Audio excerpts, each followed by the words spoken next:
మాఘమాసాన్ని పురస్కరించుకొని మనం ప్రతిరోజు కూడా సంక్షిప్తంగా మాఘపురాణం తెలుసుకుంటున్నాం కదా.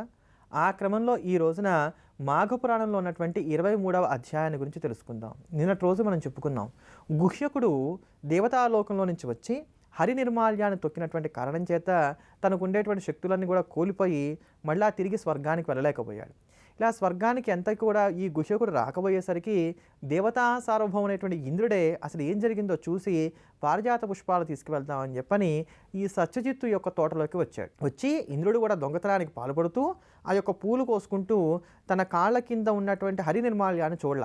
విష్ణుమూర్తికి పూజ చేసినటువంటి నిర్మాల్యాన్ని తాకడం తొక్కడం అనేటువంటి దోషాలు చేసినటువంటి కారణంతో ఇంద్రుడు కూడా స్వర్గానికి వెళ్ళలేకపోయాడు. దేవటి వెళ్ళినటువంటి ఇంద్రుడు ఎంతకీ రాలేదని చెప్పని దేవతలందరూ కూడా వచ్చారట.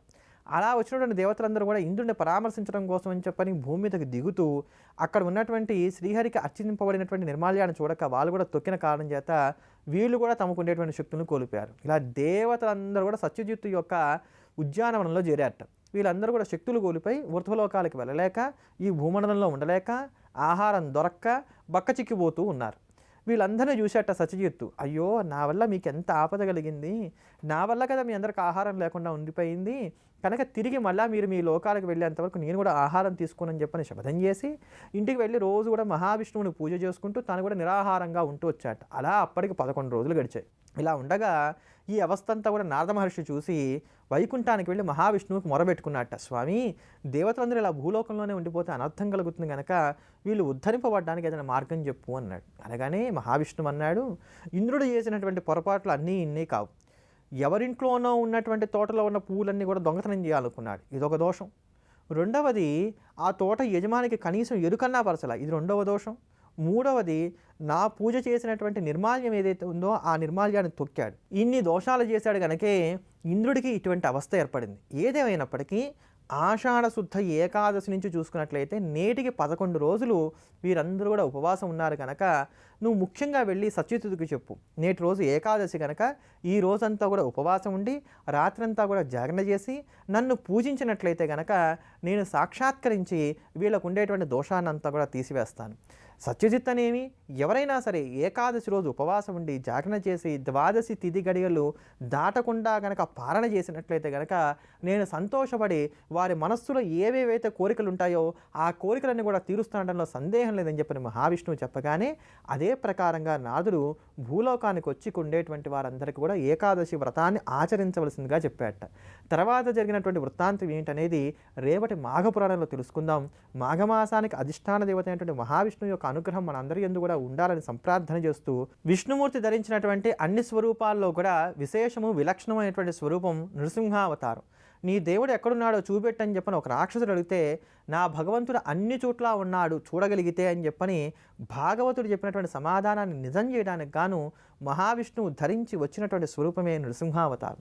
అటువంటి నృసింహస్వామి వారిని స్తోత్రం చేస్తూ శంకర భగవత్పాదాచార్యుల వారు చెప్పినటువంటి స్తోత్రమే నృసింహ కరావళంబ స్తోత్రం. అంతటి అమోఘమైనటువంటి ఆ లక్ష్మీ నృసింహ కరావళంబ స్తోత్రాన్ని శ్రవణం చేద్దాం, ధన్యులమవుదాం.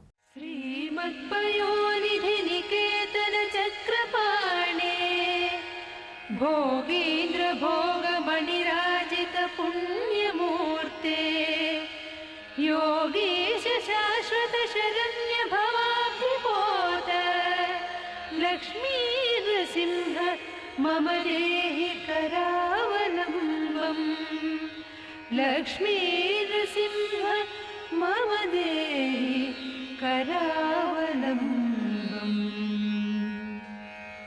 ब्रह्मेन्द्र रुद्रमरुदर्कगिरीन्द्रकोटि सङ्घट्टिताघ्रिकमलामलकान्तिकान्त लक्ष्मीरसत्कुच सरोरुहराजहंस लक्ष्मी नृसिंह मम देहि करावलम्बम् लक्ष्मी नृसिंह मम देहि करावलम्बम् संसारसागर विशालकरालकामनक्रग्रह ग्रसल निग्रह विग्रहस्य मग्नस्य नागलसदूर्मिनि पीडितस्य लक्ष्मी नृसिंह मम देहि करा लक्ष्मी नृसिंह मम देहि करावलम्बम्